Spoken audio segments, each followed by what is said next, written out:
penguatan karakter mahasiswa. Karena dengan penguatan karakter mahasiswa diharapkan mahasiswa yang mempunyai mental yang lebih baik ya ketimbang sebelumnya waktu lulusan SMA. Selain itu kita juga melakukan pendampingan kepada mahasiswa yaitu dengan cara manajemen karir dan kewirausahaan. Jadi kita mengarahkan mahasiswa untuk melakukan wirausaha sejak dini. Gitu. Habis itu kita juga melakukan profesionalisme pada lembaga semi otonom. Jadi di Muhammadiyah ini ada lembaga-lembaga kemahasiswaan yang bisa dikatakan secara pembiayaan itu berada di bawah rektorat ya, sehingga pendanaan itu tidak melalui prodi langsung dari rektorat karena memang dianggap sangat krusial dan penting. Di sisi SDM kita juga melakukan pengiriman dosen vokasi, pelatihan maupun workshop. Lanjutnya. Terus kita melakukan juga diusahakan karyawan juga melakukan sertifikasi termasuk dosen. Di bidang pendidikan kita juga melakukan skema kompetensi baik kepada dosen dan anak didik. Terus melakukan seminar, pelatihan. Nah, yang terpenting menurut saya di sisi keuangan dan pendidikan pengabdian. Jadi dari sisi keuangan kita kebijakan bahwa kita mendapatkan pendanaan dari universitas sebanyak insya Allah kalau nggak salah 2 kali atau 3 kali ya. Jadi dari internal sisi internalnya kita dapat pembiayaan. Jadi maksudnya internal itu dari sisi prodi, habis itu setingkat DPPM, kemudian setingkat universitas. Jadi kalau mau sebenarnya kita pembiayaan kita lumayan. Dari segi penelitian kita juga melakukan sosialisasi pendampingan. Salah satunya kita juga melakukan pendampingan kepada para nelayan di bantaran Kalibrantas, bukan Kalibrantas, Karangkates. Lanjut Pak.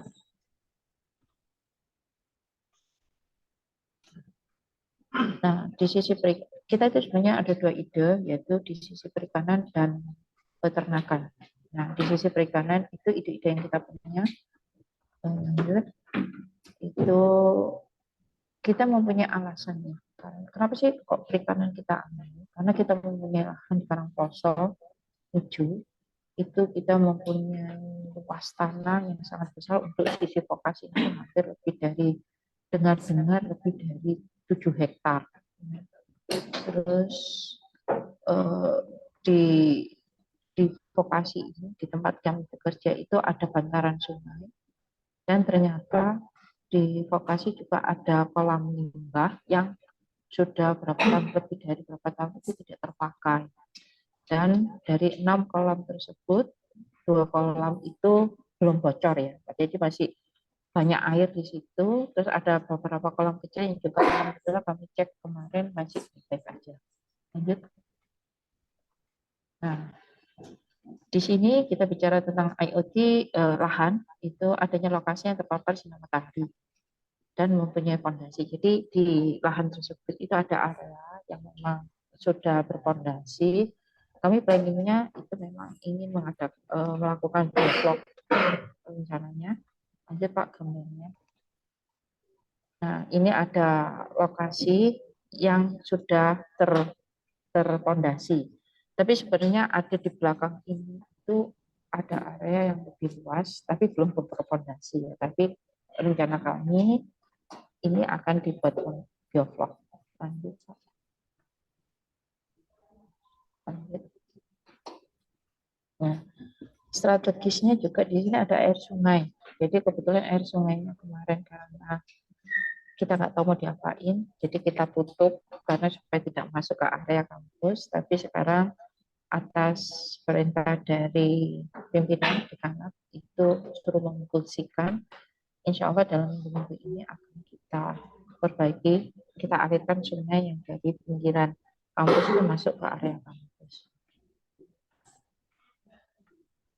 Nah, kita melihat dari permasalahan yang kemarin kita ikuti di mana ya, di Jambi, sama di Kalijati, ternyata sebenarnya ikan itu mempunyai banyak kematian. Itu yang disebabkan oleh kualitas air. Sehingga yang kita usulkan di sini adalah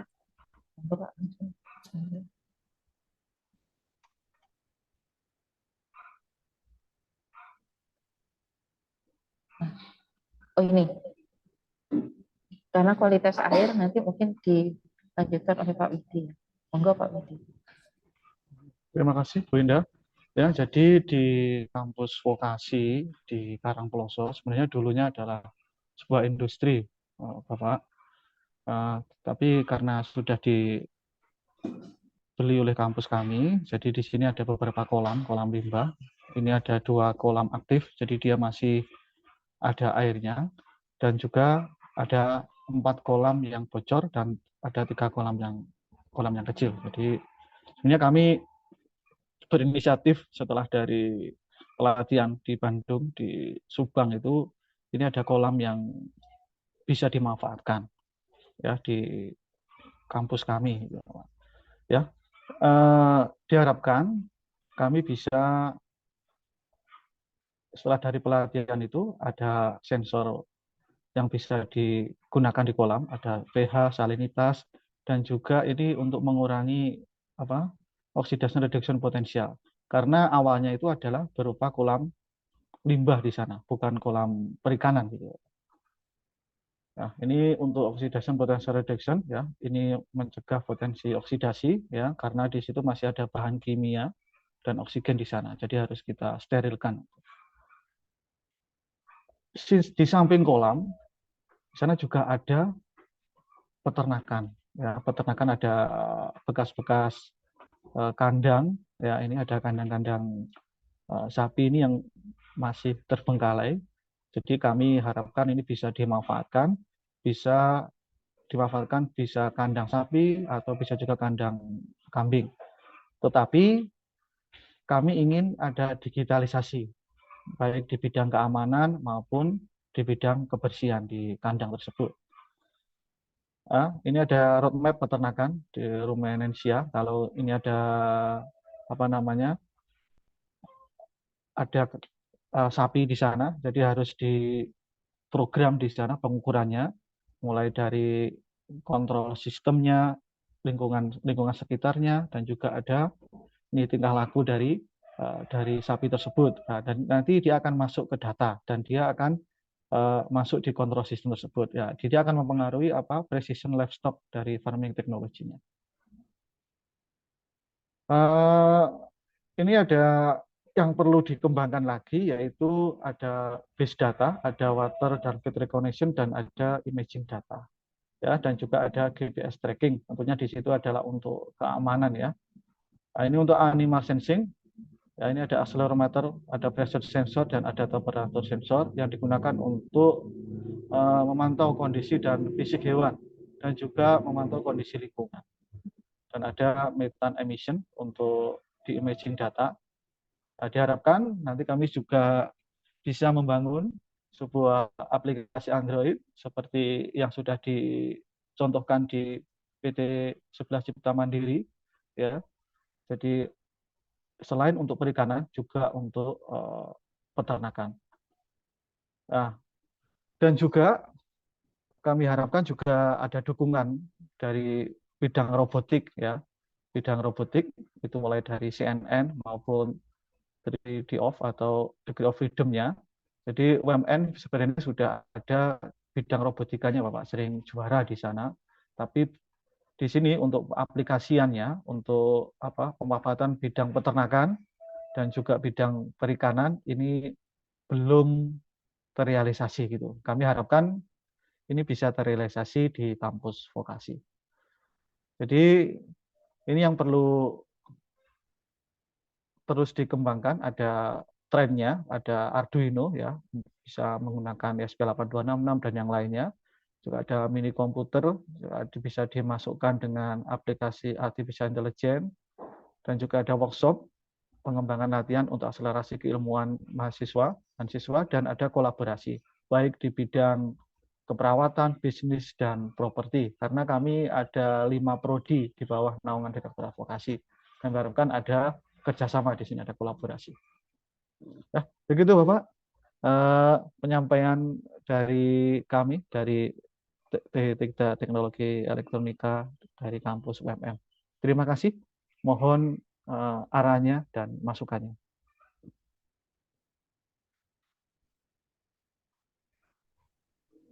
Wah, luar biasa Pak Widi sama Bu Indah. Kalau ini kita wujudkan akan sangat benar-benar bermanfaat buat kampus dan warganya Pak ya. Luar biasa ini. Sampai ini lengkap sekali ininya.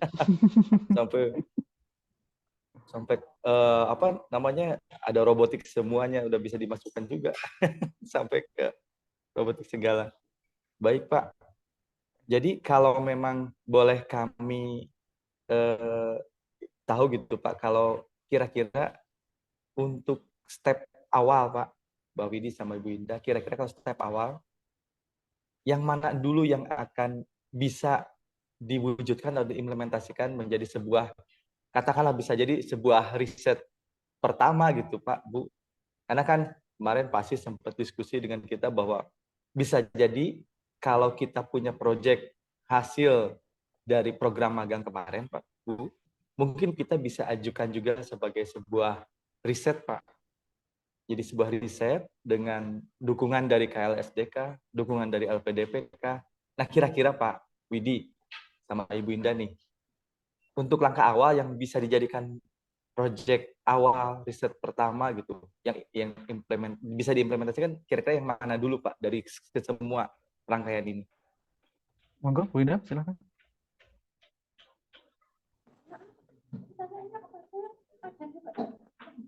Bu Indah, silakan. Iya, apa? Saya nyambi, Pak. Pertanyaan gimana? Iya, Bu. Gini, Bu. Kan ini sungguh luar biasa ya. Rangkaian konsepnya udah dari hulu sampai hilir, bahkan lengkap sekali, Bu Indah.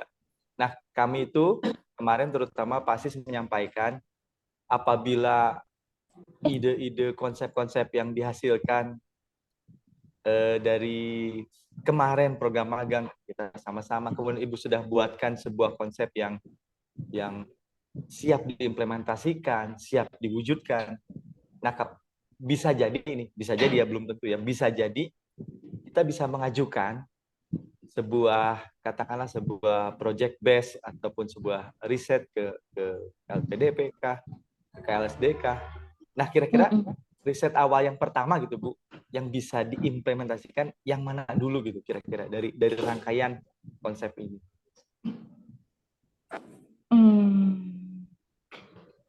Yang paling memungkinkan untuk bisa diambil dengan sumber daya yang ada, dengan kemungkinan kolaborasi yang kemarin kita mulai gitu Bu.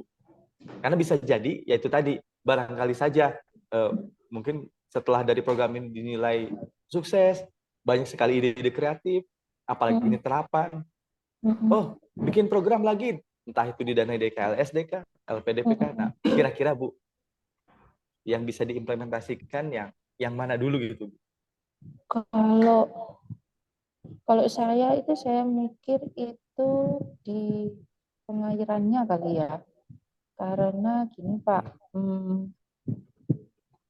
jadi suatu kemarin saya dengerin waktu di Cijambe apa ya Pak, permasalahan utama itu adalah kualitas air. Kalau pH dan lain sebagainya masih kita bisa bantu ya, maksudnya diapain. Cuman soal penyakit karena kualitas air. Jadi karena air itu masuk ke kolam itu tidak murni dari pegunungan yang bersih, nggak ada polutannya. Jadi memang air yang menurut saya, pengamatan saya, air ini adalah air dari masyarakat. Ya, meskipun air deras ya, cuman kan kita nggak tahu masyarakat itu melempar apa ke dalam situ. Nah, permasalahan utama di air itu. Karena lokasi kampus ini tidak di pegunungan yang notabene airnya murni atau minim polutan ya. tapi ini sudah dikatakan di area padat penduduk. Cuman ya kebetulan lokasi punya tanah kosong sebesar lebih dari 7 hektar. Gitu aja sih. Ya, Bapak. Jadi saya menambahkan dari Bu Indah tadi. Jadi setelah kita dari Bandung, Permisi ya, saya ngurusin mahasiswa dulu. ya setelah dari Bandung, ini ada kolam-kolam yang tidak terpakai. Nah, kami berinisiatif untuk apa? Yang pertama, langkah pertama itu pembersihan kolam, sterilisasi dan yang lainnya kalau ada yang bocor dan yang lainnya, dan juga nanti pemasangan apa sensor-sensor tentunya yang untuk disterilkan karena ini sudah lama sekali dia tidak dipakai. Yang sama seperti Bu Indah tadi menambahkan Bu Indah bahwa di sini sebenarnya ada aliran ada aliran seperti sungai gitu Bapak. Tapi di sini masih sudah kotor sekali. Jadi ini harus segera disterilkan dan kami juga akan koordinasi dengan pihak kampus apakah untuk mensuplai air ini bisa dari sungai ini atau harus dari air tanah gitu Bapak. Ya, sementara itu Bapak. Oke, Pak. Oke, tadi ya, ketika air sudah disterilkan, kemudian dimonitoring setiap Ya. saat mungkin kita punya ada loggernya, aplikasi IoT-nya, kemudian kita bangun aplikasinya. Nah, kalau bicara pemanfaatan air, katakanlah dengan berbudidaya ikan, mungkin sampai ke sana Pak ya. Kemudian tahap berikutnya air tersebut untuk dimanfaatkan untuk mengairi kolam yang ada sudah Pak ya, ada, yang ada yang ya sudah ada. betul, Betul. yang sudah ada ya. Nah kalau Iya. boleh nih ada Pak Roni kira-kira dengan model demografis ataupun tipikal yang seperti ini, ikan apa Pak yang cocok gitu Pak Roni? Ini kalau tadi air sungai dimanfaatkan untuk mengairi air ini, tapi pembuangannya ada Pak untuk sungai balik lagi ke sungai tadi Pak, pembuangannya Pak Widya. Iya, pembuangannya jadi muter Balik lagi lagi. gitu Bapak, muter Oh, lagi muter keluar lagi ya. gitu ya dari atas. Dan tidak dataran tinggi ya, dari atas Oke. dia masuk ke situ terus dikeluarkan lagi di bawahnya gitu Bapak. Seperti itu. Iya Jadi benar. gini Pak, jadi di belakang sih, jadi sungainya itu Pak, itu ada di ini sungai ini. Ya Pak. Ke bawah ke gambar lainnya Pak. Ini kan kolamnya nih sebelah kiri, ke bawah turun sungai dari luar itu belok ke masuk universitas gitu loh. Cuma nggak dialirkan ke kolam ini gitu loh. Ditutup entah kenapa. Mungkin karena aliran yang sebelah sini rusak ya, jadi memang perlu ada perbaikan. Dan kebetulan saya kemarin sudah mengajukan ke dekanat untuk memperbaiki. Dan memang disuruh dekanat untuk memfungsikan. Gitu. Oke. Baik. Pak Roni ada tambahan Pak Roni? Barangkali. Baik, terima kasih Pak Andi, Bu Enda, Pak Widi. Jumpa lagi.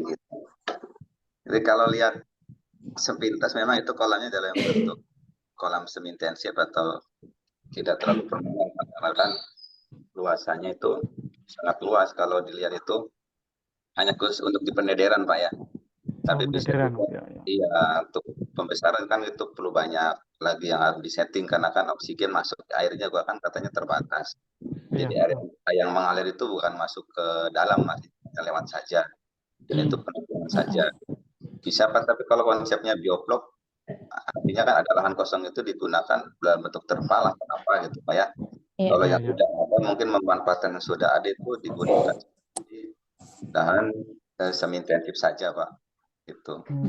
Dulu juga pengolahan dan sebagainya mungkin ada gambaran tentang di Kang IP ya waktu itu ya di Nilai itu arahnya ke sana Pak kan gitu. Terus menarik Pak yang di dalam pengembangan aplikasi yang Bu Indah sampaikan tentang kualitas airnya betul sekali karena ini adalah bidang ilmu Ibu dan Bapak tentang IT ya, jadi itu bisa masuk ke sana. Sedangkan teknisnya, kalaupun yang disampaikan Pak nanti ada riset terapan dan sebagainya, kita bisa bantu teknisnya Bu. Di budidayanya, nanti di terapannya, untuk aplikasi dan implementasinya itu digunakan yang dibuatkan oleh UMM gitu ya, Pak Widi ataupun Bu Indah kan gitu. Ini menarik, jadi kolaborasinya semakin menarik jadi antar universitas, jadi beberapa model nanti ada titik temu yang itu yang bagus, karena ini kan kalau berbicara tentang IT tidak ada habisnya kan, iya tidak ada habisnya, tapi modeling ini yang menarik, dan karena kan kita market juga untuk bisa aplikasi ini kita jual ke pasaran dan sebagainya, artinya ada income masukkan dalam mungkin TEPA Teaching Factory yang mungkin sudah berjalan di UMM atau dan sebagainya, ini juga menarik Bu untuk bisa dipasarkan kan gitu.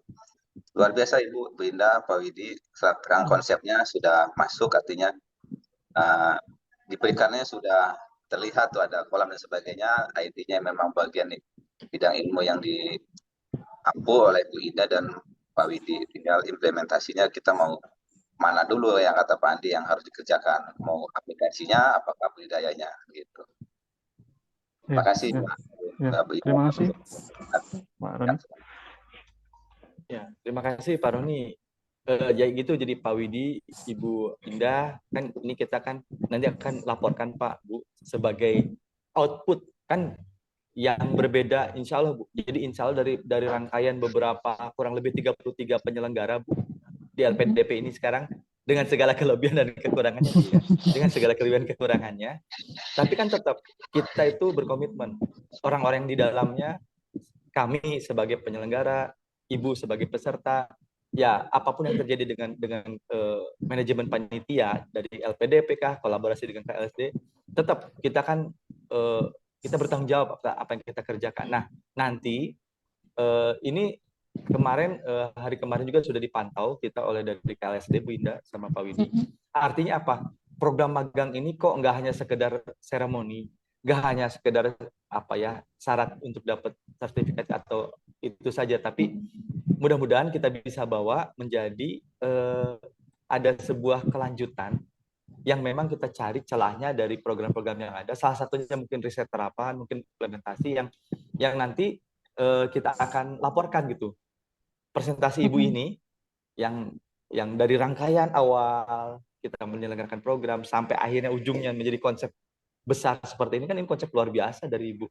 Dan ini diimplementasikan di lingkungan kampus, yang artinya mahasiswa atau mahasiswi Bapak dan Ibu bisa terlibat langsung untuk yang tadi Pak Roni bilang ada modeling di sini. Ya, mudah-mudahan sekali lagi insya Allah kami akan laporkan ini sebagai sebuah output yang clear, bahwa konsep yang didapatkan itu benar-benar bisa dipertanggungjawabkan dan malah bisa diimplementasikan.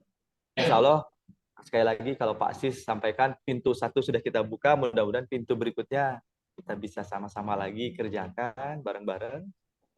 Di sini adalah kolaborasi dari tim IT, kemudian orang-orang yang berada ahli di bidang IT dan juga di bidang perikanan. Mungkin itu saja sih kalau dari kami. Terima kasih banyak. Terima kasih. Mohon maaf Ibu Indah mengganggu waktunya, waktu mengajarnya. Ujian Pak. Udah lagi ujian, silakan. Kalau dari kami cukup dan ini kan di-record dan kami laporkan. Terima kasih banyak. Sekali lagi sehat selalu. Amin. Bu Indah dan Pak Widi. Sampai ketemu lagi, sampai berjumpa lagi. Terima kasih Bapak-Bapak. Maaf lahir batin ya Bapak-Bapak. Ya, mohon maaf lahir batin apabila ada kurang berkenan dari kami. Terima kasih atas kerjasamanya selama ini. Iya. Kami juga sama. Ya gitu aja mungkin. Terima kasih. Ya. Kita bisa meninggalkan. Ya.